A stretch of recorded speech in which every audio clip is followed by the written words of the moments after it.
다 같이 일어서셔서 찬양하라 내 영혼아, 찬송가 621장입니다.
다 함께 묵상기도 드리심으로 창조절 8째 주일 예배를 하나님께 드립니다.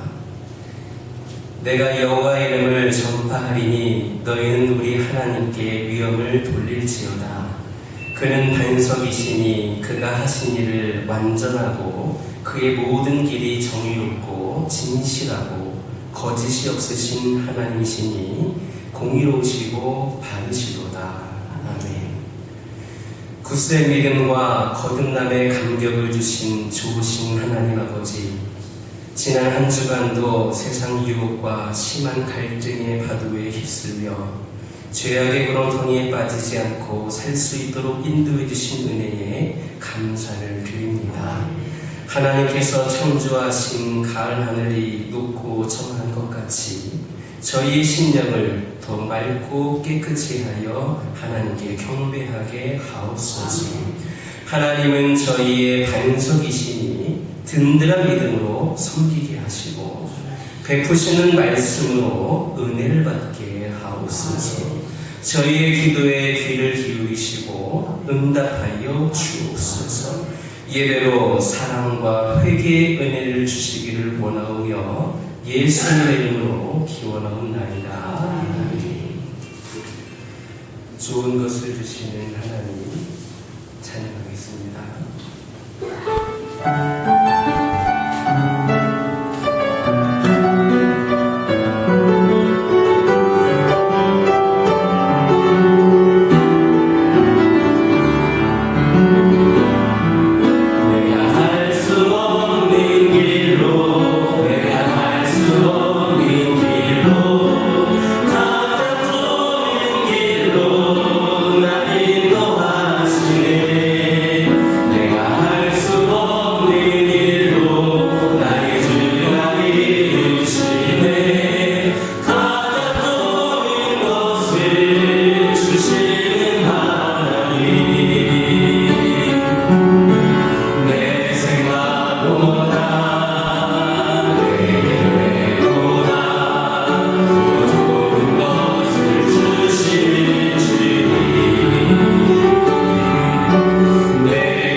것을 주시는 하나님,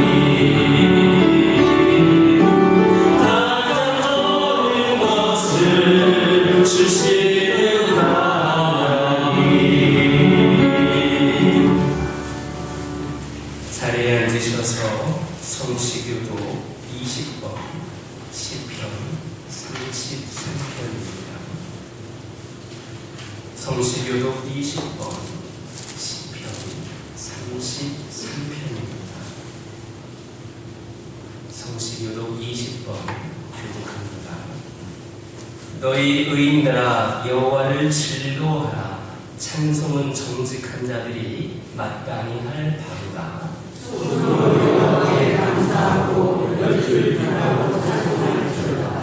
새 노래로 그를 노래하며 즐거운 소리로 아름답게 연주할지어다.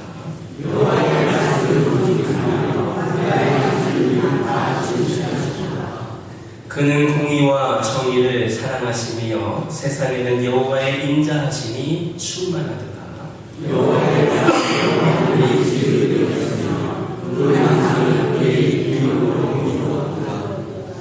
그가 바닷물을 모아 무더기같이 쌓으시며 깊은 물을 곳간에 두시도다. 온 땅은 여호와를 두려워하며 세상의 모든 것들은 그를 경외할지어다. 아멘. 지난 한 주간의 삶을 돌아보며 찬양의 기도를 하나님께 드립니다.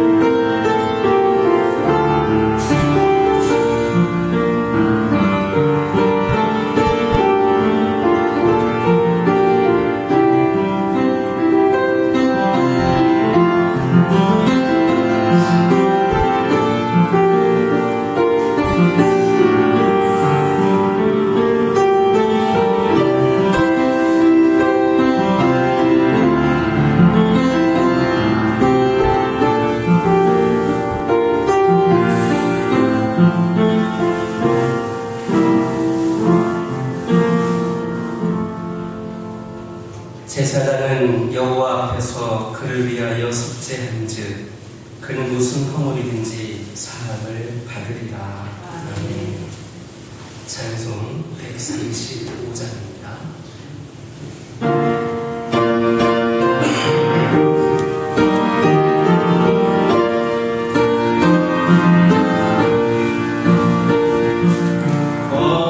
영원토록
고맙고 감사하신 하나님, 올 한 해 동안도 부족하고 연약한 저희들을 고아처럼 내버려 두지 아니하시고 불꽃 같은 눈동자로 안고 일어서는 곳마다 우리 하나님 동행하여 주셔서 감사와 찬송을 드리옵나이다. 오늘도 주님을 영접한 믿음의 권속들이 귀한 전에 이렇게 모였습니다. 저희들이 다른 데 가지 않고 우리 하나님을 사랑하는 마음으로 또 사모하는 마음으로 모였사오니 한 심령을 기억하여 주시옵고 거저왔다 거저가는 심령이 아니라 하나님을 만날 수 있는 귀한 시간 되게 하여 주시옵고 또 이 시간으로 드리는 예배가 마음과 뜻과 성품을 다해서 살아계신 하나님 앞에 영광 돌리는 예배가 될 수 있도록 성령으로 강하게 임재하여 주시옵소서. 그리고 저희들이 또 이 험한 세상도 살아가면서 세상 유혹에 이끌려 하나님 뜻대로 살지 못한 것 하나님 용서하여 주시옵소서. 우리 주님께서는 나를 본 자는 이미 아버지를 보았다고 했고 사도 바울도 나를 본받는 자들이라고 이렇게 권면했습니다. 저희들 이 세상 살아가면서 정말 나의 말과 행동과 나의 마음 씀씀이를 보고 믿지 않는 이웃과 형제들과 세상 사람들이 정말 나를 보고 예수님을 발견할 수 있었는지 시간 한번 깊이 돌아볼 수 있게 도와주옵소서. 아버지, 그리고 저희들 세상 살아가면서 너무나 전도도 하지 못하고 교회를 부흥시키지도 못했습니다. 아버지여, 우리 주님께서 오신 목적은 이것저것 다 아니고 이런 양을 찾으러 왔다고 했습니다. 그러나 저희들은 교회를 이렇게 텅텅 비게 만들어 놓았습니다. 아버지, 1년에 5명씩만 전도를 했어도 80년의 역사를 자랑하는 이 교회가 아마 400명은 영광을 돌려야 할 자리이기도 합니다. 그러나 지나간 목회자들이나 현재 직분자들이 도대체 무엇에 중심을 두고 살았는지 이렇게 빈자리만 많은 것을 볼 때 하나님 앞에 너무나 부끄럽습니다. 그런데도 지금도 회개하고 통에 자복하고 이게 내 탓이라고 가슴을 치는 것이 아니라 아직도 하나님의 사정과 교회의 사정과 그리고 믿지 않는 영혼들이 지옥 가는 그 괴로운 사정은 저희들이 까맣게 잊은 채 내 사정만 앞세워서 이것도 어렵고 저것도 어렵고 이것도 할 수 없고 저것도 할 수 없다고 이렇게 말을 하는 것을 볼 때 정말 저희들이 하나님 앞에 두 손 들고 헌신하기로 작정한 직분자인지가 정말 의심스럽습니다. 하나님, 저희들 다시 한번 깊이 생각하게 도와주시옵소서. 오직 하나님을 의지하면서 영원히 전쟁같이 범사가 잘 되고 강건한 복, 내 자녀가 잘 되는 복, 기복적인 신앙으로 저희들이 살지 않았나 깊이 생각하게 도와주옵소서. 나로 주여 주여 하는 자마다 다 천국에 갈 것이 아니라 내 뜻대로 행하는 자라야 들어간다고 했음을 저희들이 두려운 마음으로 생각하고 땅에 묻은 한 달란트를 다시 꺼내서 다시 전도의 사명을 갖고 이 교회를 부흥시키게 도와주옵소서. 아버지여, 삭배오는 고백했습니다. 내가 누구에게 토색한 것이 있으면 4배로 갚겠다고 했습니다. 저희들은 하나님 앞에 좋은 것만 요구하고 하나님의 뜻에는 토색하고 살았습니다. 아버지야, 저희들이 이제는 4배로 갚겠다는 결단을 해야 이 교회가 살아날 줄 믿습니다. 출석도 4배로 해야 됩니다. 직분을 받아도 이것 다 저것 다 주일 예배 한번 딱 드리고는 그 외에는 내 뜻대로 내 형편대로만 살아온 것 이 시간 다시 마음먹게 도와주옵소서. 아버지, 그리고 저희들이 기도도 성령 충만 받기 위해 4배로 드려야 합니다. 다시 교회의 순서를 작정해서라도 기도에 열을 올려야 되는 것이 저희 교회의 실정입니다. 전도도 4배로 하게 도와주옵시고 충성도 4배로 하여 이 교회를 다시 세울 수 있는 믿음의 권속들 될 수 있도록 이 시간 다짐하게 도와주옵소서. 이 시간 또 단위에 세우신 귀한 목사님 영육간의 강건함을 베풀어 주시옵고 오직 주의 종으로 택함받고 나시린으로 택함받아 싸우니 사모님과 더불어 이 교회에 하늘의 밀이 떨어져서 죽으면 많은 열매를 맺는 데는 헌신적으로 이 교회를 다시 살릴 수 있는 귀한 목자의 가정이 될 수 있도록 인도하여 주옵소서.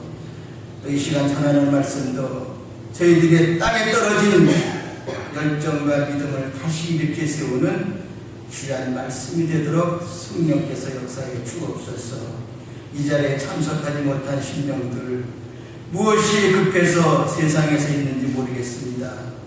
그 나라와 그 일을 먼저 구하라는 그 말씀에 의지해서 다음부터는 이제에 다 나와서 한 입으로 하나님께 찬양하고 두 귀로 은혜 받는 귀한 신령들 되도록 인도하여 주시옵소서.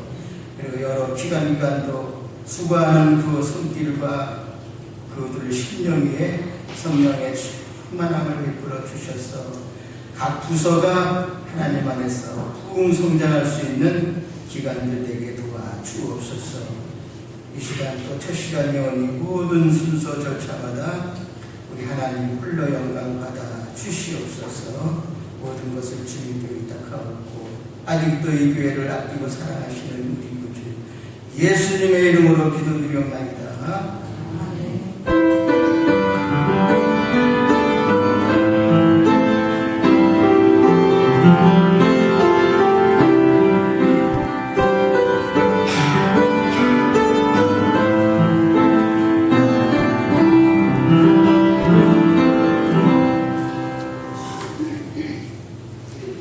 오늘 하나님께서 우리에게 주신 말씀 사도행전 17장 1절에서 15절까지입니다. 사도행전 17장 1절에서 15절까지 말씀입니다.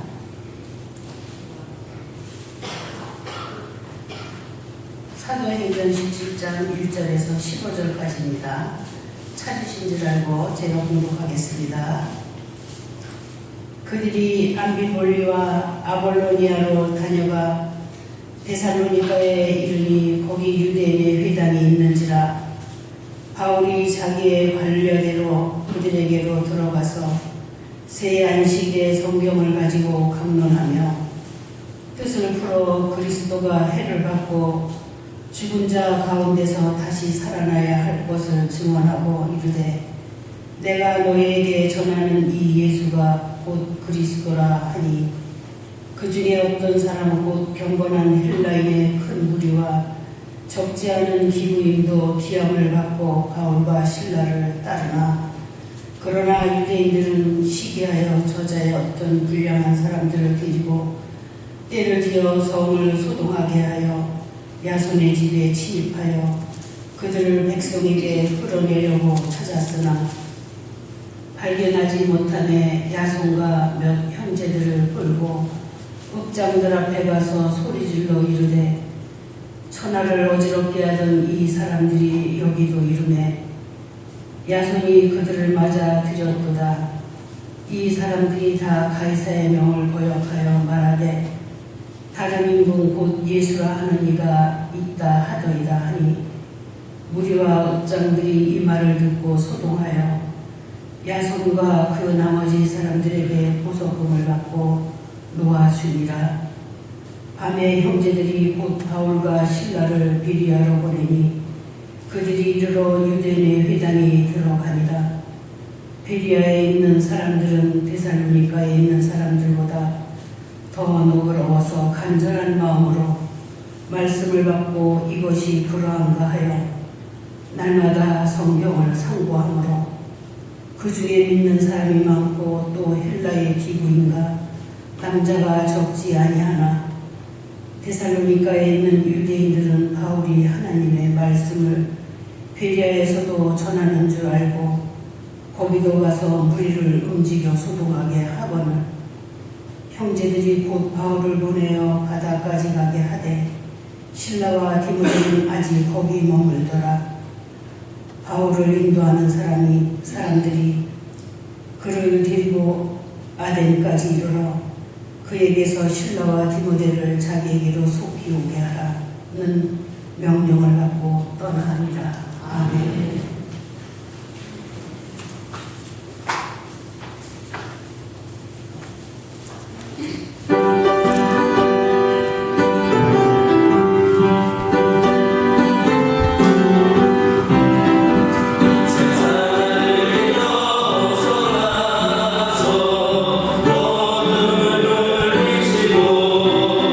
주의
할렐루야.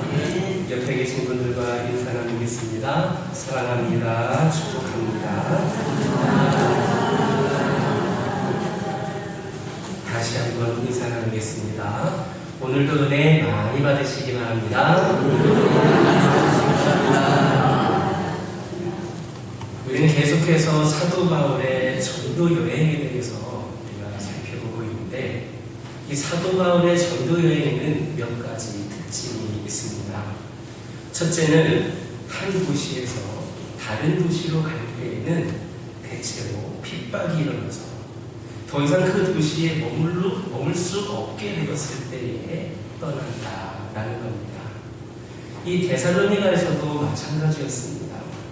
데살로니가에 복음을 전할 때에도 성령의 역사가 일어났는데, 이때에도 사람들이 일어나서 바울에게 핍박을 했습니다. 그래서 할 수 없이 그들은 데살로니가에 더 있지를 못하고 그 옆 동네인 베레아로 가게 되었습니다. 그런데 이 데살로니가에서 바울을 핍박했던 사람들이 이 베레아까지 쫓아왔습니다. 그리고는 베레아에서도 전도하지 못하도록 바울을 핍박하고 공격합니다. 그래서 바울에게는 또 이 베레아를 떠나서 아덴이라는 곳으로 움직이게 됩니다. 이처럼 그들은 핍박을 그 도시를 떠나라는 하나님의 신호로 여기고 복음을 전하는 데까지 전하고 핍박을 받으면 떠나곤 했습니다. 즉 자기들이 이만큼 전도를 하겠다, 어느 정도 부흥을 시키겠다, 어느 정도 성과를 이루겠다 미리 계획을 하고 전도를 하고 나서 다음 사역지로 떠난 것이 아니라 한 곳에서 그냥 열심히 꾸준히 최선을 다해서 전도하다가 핍박을 당하고 그 핍박이 더욱 심해져서 더 이상 있을 수 없게 되면 또 그 다음 도시로 옮겨가게 됩니다. 바울의 전도 여행의 두 번째 특징은 그가 어느 도시를 가든지 유대인의 회당을 거점으로 사용을 했다는 겁니다. 이것은 사도 바울의 1차 여행, 2차 전도 여행, 3차 전도 여행 모두에서 찾아볼 수 있는 전도의 원리입니다. 바울의 전도 여행에서 볼 수 있는 세 번째 특징은 이 바울이 어느 곳을 가든지 하나님이 준비해 두신 사람을 만났다라는 겁니다. 즉 무작정 모든 사람에게 가서 전도한 것이 아니라 하나님이 만나게 하신 몇몇 소수의 사람들을 전도하게 한 겁니다. 바울은 이렇게 하나님이 만나게 해주신 사람들에게 제일 먼저 말씀을 강론했습니다. 그런데 오늘 본문 2절을 보면 자기의 관례대로라는 표현이 있습니다. 이 말이 뭐냐? 자기의 법칙대로, 자기의 방식대로 이렇게 표현할 수가 있는데, 이것은 어디를 가든지 누구를 만나든지 바울이 늘 적용하는 우선순위가 있었다라는 겁니다. 그리고 그게 뭐냐? 말씀을 전하자.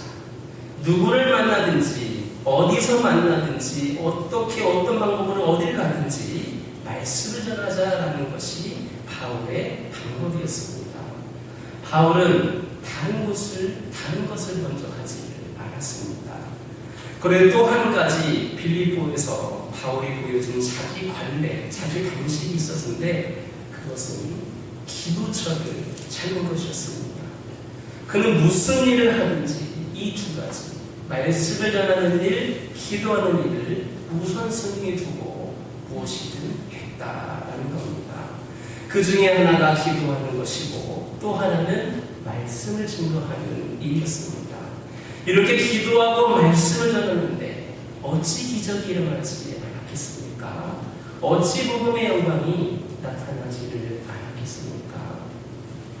여러분, 성경을 잘 들여다보시기 바랍니다. 바울은 누구보다도 선교를 많이 하지 않았습니까? 오늘날 수많은 선교사들의 롤모델이 사도 바울이지 않습니까? 근데 이 바울이 어디에 가서 무슨 선교센터를 지었다 이런 말을 한 적 없습니다. 바울 자신이 곧 선교센터였습니다. 그가 어떤 단체를 만든다거나 제도를 만들었다는 말이 없습니다. 그저 만나는 사람에게 복음을 전했고 장소가 정해지면 무조건 기도를 했습니다.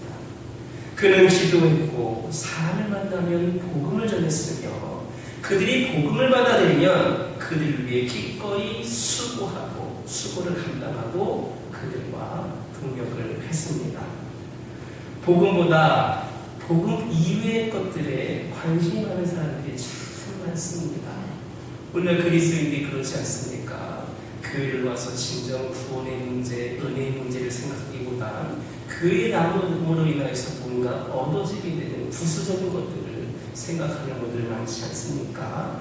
복음 이외의 것들을 더 많이 생각하고 오히려 본질이 아닌 거기에 신경을 쓰며 시간을 보낼 때가 많은 오늘날의 성도들과의 모습과 비교할 때에 너무나도 대조적이라 할 수 있습니다.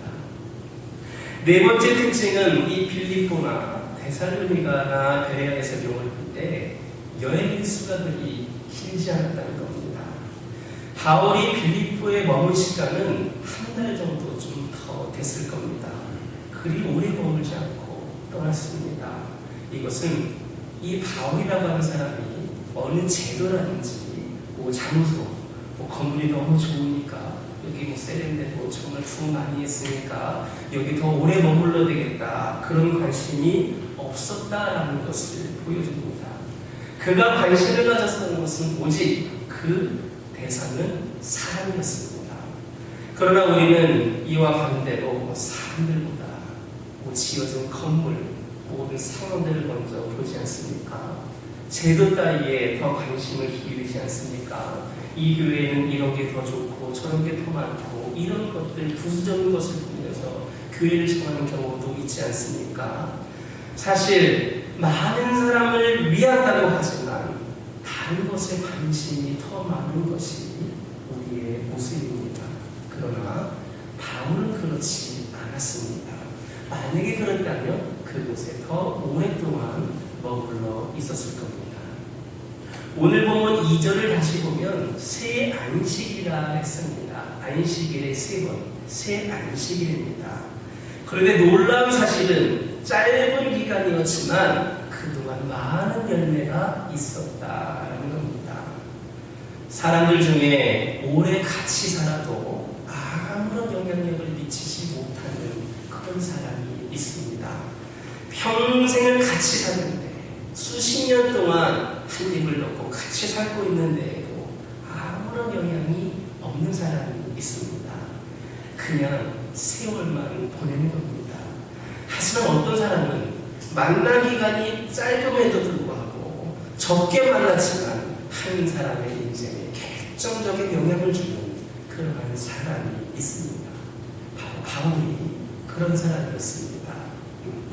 여러분들은 어떻습니까? 오랜 시간을 함께 보낸다고 많은 영향력을 끼치는 것 아닙니다. 오히려 짧은 시간 동안이라도 사람에게 영향을 줄 수 있고 사람을 변화시킬 수 있습니다. 복음을 전할 때도 그렇습니다.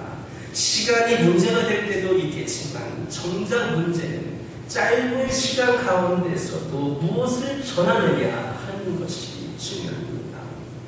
우리는 지금 얼마나 많은 사람들에게 얼마나 큰 영향력을 주고 있습니까?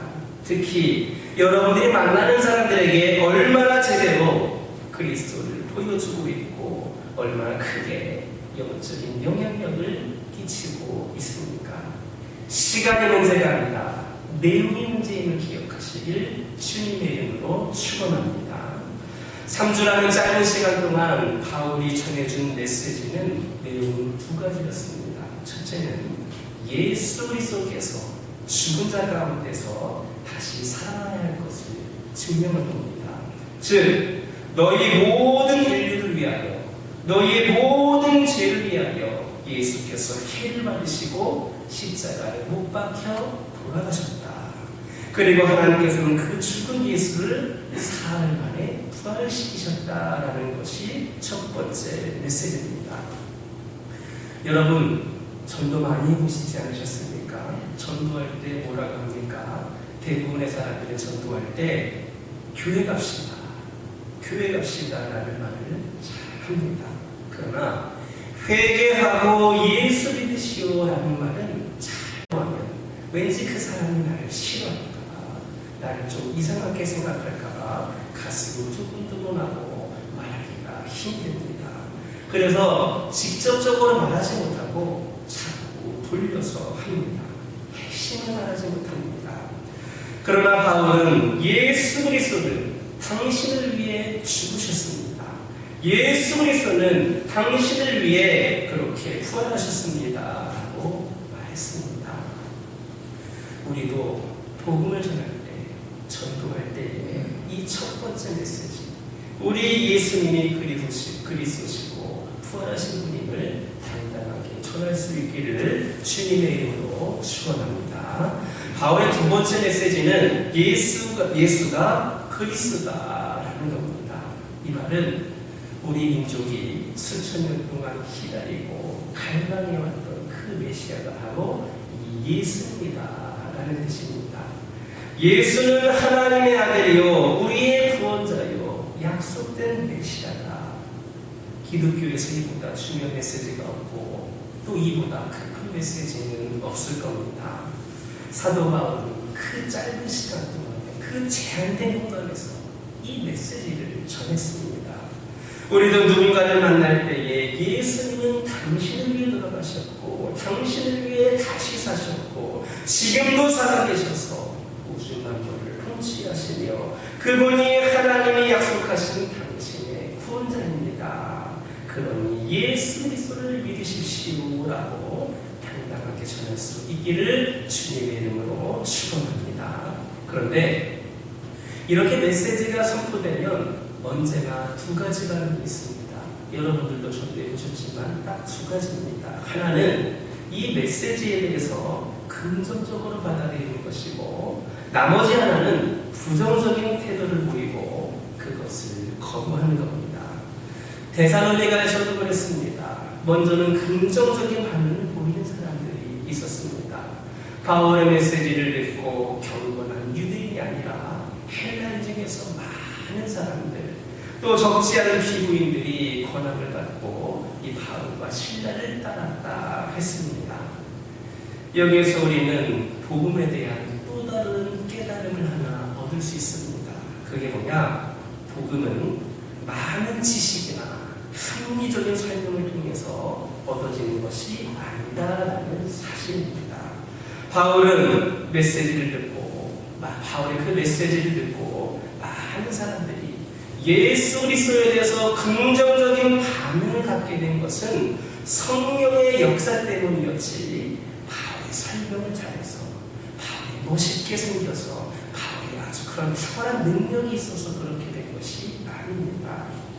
흔히 우리는 복음을 전할 때에 우리가 좀 배운 게 없어서, 설명이 부족해서, 잘 설득하지 못해서 사람들이 받아들이지 않는 것 아닌가. 전도를 해도 좀 젊은 사람들이 전도를 해야지, 나같이 나이 먹은 사람이 전도해서 누가 알아듣겠어 라고 하면서 걱정을 하는 분들도 있을 겁니다. 물론 때로는 그럴 수도 있습니다. 그러나 여러분 생각해 보시기 바랍니다. 말을 정말 잘하고 정말 그렇게 유창하게 설명을 충분히 다 했다고 해서 그 사람들이 다 믿습니까? 아닙니다. 물론 굉장히 지혜롭고 논리적으로 말하고 깊은 진리를 잘 요약해서 쉽게 전달하는 기술을 개발할 필요도 있습니다. 더 쉽게 복음을 받아들이도록 그런 기술을 개발할 필요가 있습니다. 그런데 그것 때문에 사람들이 예수를 믿게 되는 것은 아닙니다. 그 사람이 예수님에 대해 관심을 가지게 된 것은 사람의 지혜로운 말이 아니라 성령의 능력입니다. 오늘 우리 처음으로 이 자리에 오신 분이 계신데 제가 알기로는 한 4, 5년 전까지 신호생을 했었다라고 들었던 것 같습니다. 모두가 이 교회를 다니니까 따라왔다 이런 생각이 들지 않고 결국에는 하나님께서 성령께서 마음을 인도해 주셔야지 누가 다 데리고 간다고 데리고 갑니까? 아닙니다. 성령의 능력이 있으니까, 성령의 은혜가 있으니까, 하나님을 믿었던 그 믿음이 있었고 하나님께서 품으셨던 그 사랑이 있었으니까 나는 하나님을 잊었는지 몰라도 하나님께서 그것을 끝까지 붙잡고 계셨기 때문에 인도하여 주신 것 아니겠습니까? 사람이 설명 잘한다고 되는 거 아닙니다. 성령이 이끌어 주셔야 발걸음으로도 옮기는 겁니다. 우리는 바울이 간수에게 전도했을 때를 기억해야 됩니다. 그때도 여러분 지난번에 살펴보았던 말씀 생각해 보시기 바랍니다. 바울도 앞뒤가 없었습니다. 간수가 우리에게 어떻게 하면 구원을 얻으리까라고 물었을 때에 바울이 차근차근 성경을 풀면서 설명해 주지 않았습니다. 그저 뭐라고 했습니까? 주 예수를 믿으라. 그리하면 너와 네 집이 구원을 얻으리라. 이 말이 전부였습니다.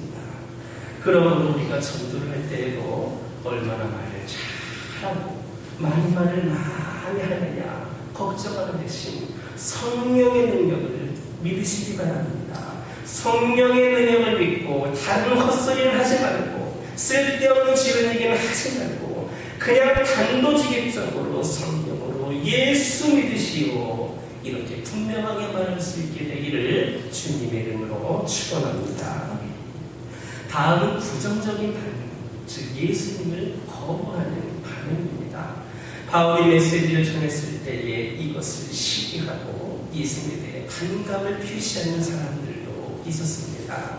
이 사람들은 아주 심하게 감정적인 표현을 했습니다. 그런데 우리가 여기에서 기억해야 될 것이 있습니다. 이런 부정적인 반응을 보이는 사람들의 배후에는 영적인 그런 문제가 깔려있다는 겁니다. 그냥 부정적인 반응을 보이는 것이 아니라 영적인 문제가 배후에 깔려있다는 겁니다.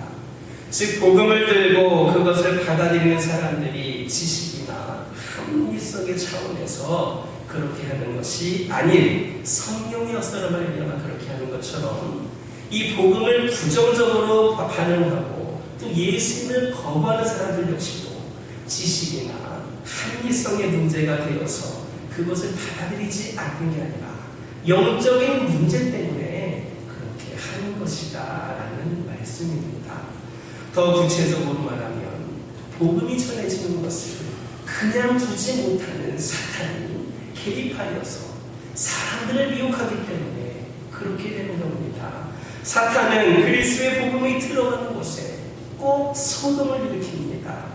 처음에는 교묘하게 유혹하고 그것이 먹히지 않으면 공격적으로 돌변하여서 소통을 일으키고 사람들을 선동하고 정치적 이슈를 만듭니다.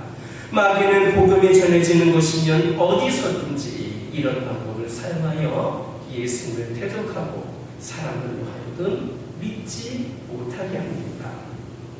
오늘 본문에 나오는 복음의 반대자들도 이런 식으로 많은 사람들을 선동하고 소란을 피우는 겁니다. 여기에서 우리는 단 한 번, 다시 한번 사탄의 악한 전략을 보게 됩니다. 오늘날에도 한국교회에는 이런 방법을 쓰는 사람들이 너무나도 많다는 것이 문제입니다. 권력이라든지 돈, 무력 등을 비롯하여서 인간적인 방법은 마귀가 이용하는 방법입니다. 그러면 우리들 가운데에 이런 방법, 인간적인 방법, 마귀가 주는 방법으로 하는 것이 아니라 하나님이신 지혜와 능력으로 모든 것을 감당할 수 있기를 주님의 이름으로 축원합니다. 6절을 보면 복음의 반대자들은 이 사람들이 천하를 어렵게 어지럽게 하는 사람들이다 했습니다. 오히려 자기들이 더 어지럽게 하면서 이 바울 일행들에게 누명을 씌우는 겁니다. 그리고 7절에서는 이들을 가이사와 연관시켜서 말합니다. 도대체 지금 복음을 전하는 것과 이 가이사하고 무슨 상관이 있는지를 모르겠습니다. 그러나 반대자들은 이 사람들이 가이사의 명을 거역하여 말하되 다른 임금 곧 예수라 하느니가 있다 너희다 이렇게 말함으로써 마치 복음을 전하는 게 가이사의 권위에 도전하는 것처럼 인식되게 만들었습니다. 즉 예수님과 하는 문제를 정치적 이슈로 끌어들이는 겁니다. 지금 바울을 공격하는 사람들도 이와 같은 거짓 주장을 하면서 바울 일행을 고발하는 것을 볼 수 있습니다. 이러한 이유로 바울 일행은 더 이상 이 데살로니가에서 전도하지 못하고 이웃인 베레아로 옮겨가게 되었습니다. 이제 바울 일행은 베레아에 도착을 했습니다. 그러나 이 데살로니가에서 소란을 피우던 그것을 또 정치적인 문제로 끌고 갔던 그들이 이 베레아까지 쫓아왔습니다. 이런 모습 보면 확실하게 마귀가 역사하는 것이다 라는 것을 볼 수 있습니다. 자기가 아니면 아는 것이 꼭 여기까지 따라와서 그래야 되겠습니까? 데살로니가 있을 때 거기에서 방해했으면 됐지 꼭 왜 베레아까지 따라와서 방해하는 겁니까? 분명히 마귀가 역사하는 것이다 라는 겁니다. 그렇게 지나친 행동을 하는 것을 보면 반드시 어떤 악한 영의 지배를 받고 있는 것이 틀림이 없습니다. 이렇게 복음을 전하려는 사람들에게는 예나 지금이나 이런 일들이 일어납니다. 물론 우리가 복음을 전할 때에 환영하는 것도 있습니다. 그러나 다 그렇지는 않습니다. 그래도 우리는 그들에게 가서 복음을 전해야 됩니다. 그러면 여기에서 우리가 이런 질문을 하나 해볼 수가 있겠습니다. 꼭 이국 땅까지 가서 다른 나라까지 가서 이방인에게 복음을 전해야 될 필요가 있습니까? 여기에도 할 일이 많은데 꼭 그렇게 됩니까? 라는 그 질문을 해볼 수가 있을 겁니다. 우리가 복음을 전하는 이유는 사도행전 4장 12절에 나와 있는 것처럼 누구든지 예수 그리스도가 아니고서는 구원을 얻을 이름이 없기 때문에 이것이 진리이기 때문에 가는 겁니다. 만약에 예수를 믿지 않아도 선을 행해서 구원을 얻을 수 있다면 왜 그렇게 생명을 걸고 모든 것을 포기하고 전도하러 가겠습니까? 예수 그리스도의 이름을 전하기 위하여서 가는 겁니다. 어떤 분들은 이런 질문도 합니다. 자기 나라도 전도하기 바쁜데 왜 꼭 다른 민족에게까지 가서 고생을 해야 됩니까? 돈도 많이 들이고 죽음도 모르시면서 꼭 그렇게 먼 곳까지 가야 됩니까? 우리나라에도 어렵게 사는 사람들 많고 병든 그런 사람들도 많고 몇 명 안 되는 성도들 데리고 어렵게 목회하는 분들도 많은데 차라리 그 사람들이나 도와주지 왜 해외까지 가는 겁니까? 이런 이야기를 합니다. 들여다보면 설득력이 있는 이야기들입니다. 그런데 사도 바울의 말을 들어보면 그렇지 않습니다. 사도 바울은 자신에 대해서 이렇게 말합니다. 나는 이방인을 구원하기 위하여 하나님이 택한 것이다. 사도 바울이 얼마나 자기 민족을 위했는지, 얼마나 자기 민족을 구원하고 싶었는지 로마서 9장 여러분 찾아보시면 충분히 알 수가 있습니다. 그래서 뭐라고 얘기했느냐? 내가 저주를 받아서 그리스도에게 끊어질지라도 내 민족, 내 백성이 구원받기를 원한다라고 말했을 정도입니다. 자기 민족의 구원을 누구보다도 원했던 사람이 바로 사도 바울입니다. 그렇지만 그는 하나님이 그의 세계를 통하여 다른 계획을 가지고 있다는 사실을 깨달았습니다. 즉, 그는 하나님께서 그의 민족을 구원하는 것은 다른 사람에게 맡기시고 바울 자신은 이방인을 위해서 택하셨다라는 것을 알았던 겁니다. 그렇기 때문에 사도 바울은 이방인을 향하여 걸어갔던 겁니다. 돌에 맞고 죽을 뻔하고 수없이 매를 맞고 굶주리고 때로는 사형 선고를 받을 위기와 고난을 겪으면서도 바울이 이처럼 생명을 걸고 다른 문화권, 다른 민족에게 가서 복음을 전했던 이유가 있었던 겁니다. 하나님은 국내 전도를 위해서는 베드로를 택하셨고 예루살렘 교회를 택하셨습니다. 그렇게 예루살렘을 다 전도하고 이스라엘 백성들을 다 전도하고 난 다음에 이방인에게 보내신 것이 아니라 그와 동시에 베드로를 택하셨음과 동시에 예루살렘 교회를 택하신과 동시에 바울을 택하셔서 그 이방인의 사도로 세우셨습니다. 또 이를 위해 택함 받은 교회가 안디옥 교회였습니다. 예루살렘 교회와 안디옥 교회가 같이 택함을 받았습니다. 국내 선교를 마치고 해외 선교를 나가는 것이 아닙니다. 국내 선교가 시작됨과 동시에 해외 선교도 같이 이루어지는 겁니다. 만약에 국내 선교를 다 마치고 해외 선교를 가야 했다면 아마 아직까지도 우리나라는 복음을 받지를 못했을 겁니다. 그러므로 국내 선교와 해외 선교를 동시에 하는 것은 하나님의 사랑의 또 다른 표현이다 하겠습니다. 모든 것을 희생하고 다른 나라에서 사는 삶이 뭐가 그리 좋겠습니까? 아무리 돈 많아도 외국 생활은 외국 생활입니다. 더군다나 선교사로서 자기 고향과 가정과 친구들을 떠나서 해외에서 선교를 하며 산다는 것 결코 좋을 수만은 없습니다. 때로는 더러운 것, 배고픈 것을 견뎌야 하고 나그네처럼 살아야 하고 외로움과 고달픔을 견뎌야 하는데 이것을 누가 좋아서 할 것이고 누가 하고 싶어서 하겠습니까? 그러나 왜 그렇게 해야 됩니까? 바로 그것이 하나님의 명령이기 때문임을 기억하시기 주님의 이름으로 축원합니다. 너무나 상황이 급박해서 다른 동료들은 베레아에 맡겨두고 일단 바울만 배를 타고 아덴이라는 도시로 피신하였습니다. 그런 다음에 다시 자기 동료들을 데리고 오게 했습니다. 얼마나 상황이 급했는가를 알 수 있습니다. 이게 바로 바울의 2차 전도 여행이었습니다.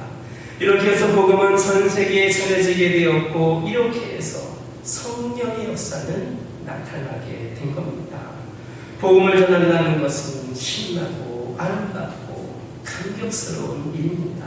하지만 동시에 그만큼 대가를 치러야 하는 겁니다.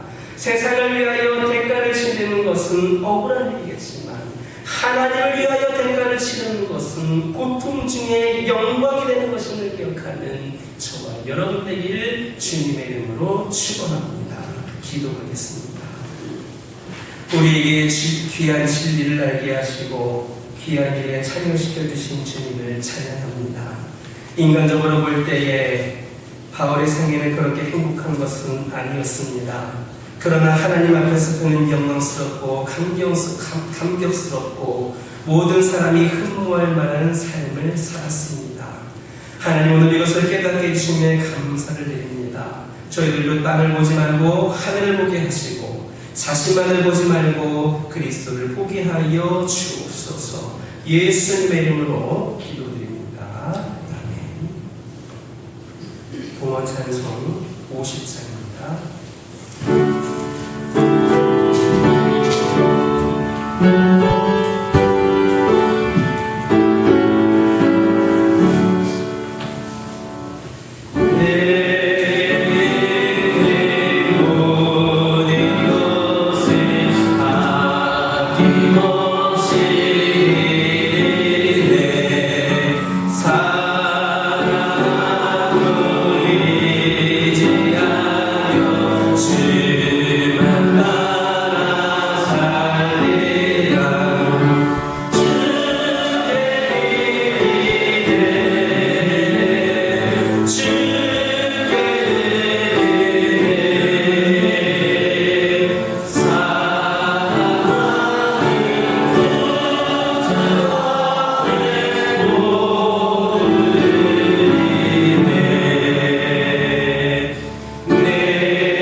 사랑과 회개로 생명나무의 열매를 먹게 하시는 하나님, 풍성하게 모든 쓸물질을 채워드시는 자비하신 하나님께 찬송과 영광을 돌립니다. 오늘도 하나님께 예배하며 몸과 마음과 함께 예물을 봉헌합니다. 하나님의 은혜로 영육간의 풍성한 날이 되게 하옵소서. 죄인에게도 살 길을 열어주시고 어떻게 해서든지 버림받은 자가 되지 않게 하시는 하나님의 은혜를 잊지 말게 하옵소서. 번성하게 하시는 하나님을 알지 못하고 욕심으로 인색하게 사는 저희들을 용서하여 주옵소서. 의로운 성도를 돌보시는 하나님께서 가진 것을 빼앗을 것이라는 잘못된 생각을 바로잡아서 하나님께 많이 드림으로 많이 받을 것을 믿게 하옵소서. 그리스도의 아버지 하나님 자녀들로 살기를 다짐하며 11조를 드립니다. 감사 예물을 드립니다. 주일 예물과 성교 예물, 구제 예물을 드립니다. 주님께 드리는 성들 위해 축복하시고 자녀들의 노력이 진리와 사랑으로 배가 되어 풍성함이 그릇마다 차고 넘치게 하옵소서. 봉사하고 섬기는 자녀들도 있습니다. 주의 성전을 꽃으로 아름답게 수놓은 이도 있습니다. 청소하며 굳은 일을 도맡아하는 자녀들도 있습니다. 봉사와 섬김이 교회의 사랑과 생명력의 원천이 되게 하시며 가정을 축복하셔서 아버지의 귀한 가정들 하나님의 놀라운 성령 충만함의 은혜의 역사가 가득하게 하여 주옵소서. 예수님의 이름으로 축복하며 기도드립니다. 교회 소식 전해드립니다. 먼저 오늘 교회 처음 나오신 분이 계십니다. 해솔 단지에서 오셨습니다. 우리 박은지 자매님 자리에서 일어서 주시기 바랍니다. 아마도 우리 교회에서 가장 어린 나이일 것 같습니다. 30대 초반이거든요. 네, 여러분들 기도해 주시기 바랍니다. 우리 당연히 성도를 통하여서 앞으로 젊은 세대들이 문정 지역에 있는 모든 우리 영혼들이 당연히 성도를 통해 교회 다 나올 수 있도록 여러분 기도해 주시고 이 교회로 장로 기도하신 것처럼 더욱더 복음의 열매, 전도의 열매를 맺어봤으면 좋겠습니다. 우리 사랑합니다. 축복합니다. 피아노를 마치겠습니다.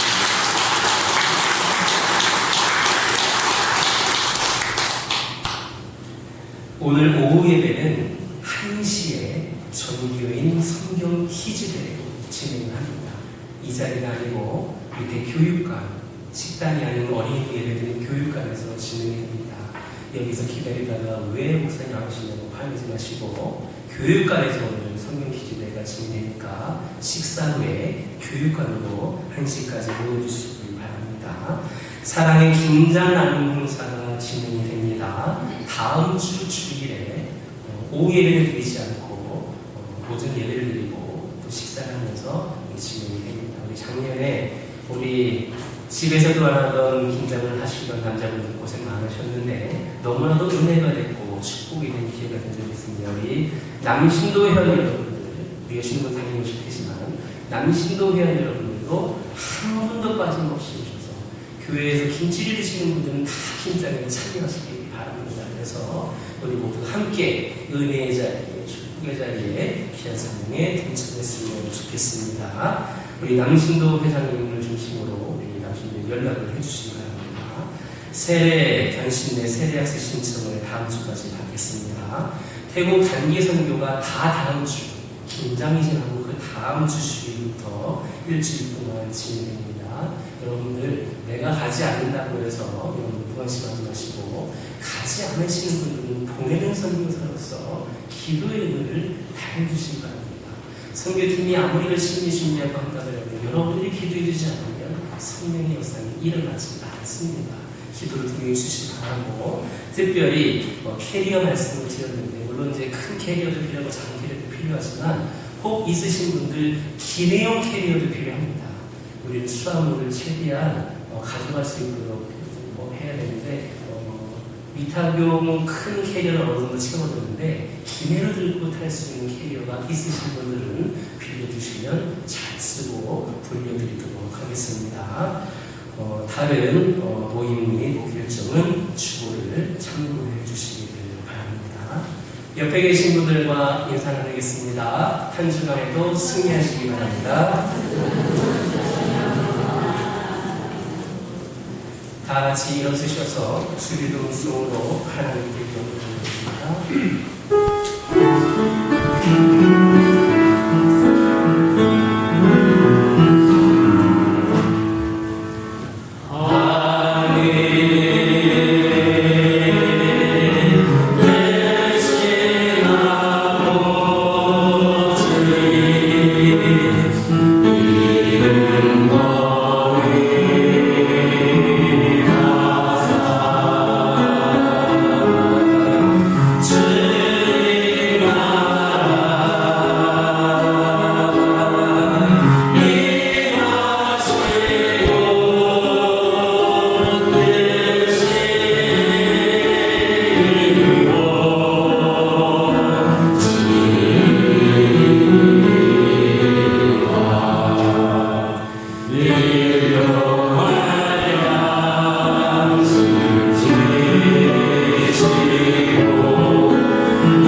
이른 자의 구원을 위해 친히 십자가 희생을 감당하신 예수 그리스도의 은혜와 이른 자의 구원을 위해 독생자를 과감히 보내신 하나님 아버지의 측량할 수 없는 사랑과 잃은 자의 심정을 품고 살게 하시는 성령의 인도하심이, 목자이신 예수님의 헌신을 본받아 한 영혼의 구원을 위해 기도하며 힘써 나가기로 작정하는 모든 주의 백성들을 머리 위에, 특별히 오늘 이 교회를 처음 방문하여 예배를 드리는 당신의 사랑하는 딸 박는지 성도 위에 이제로부터 영원토록 함께하여 주시옵기를 간절히 축원하옵나이다. 아멘.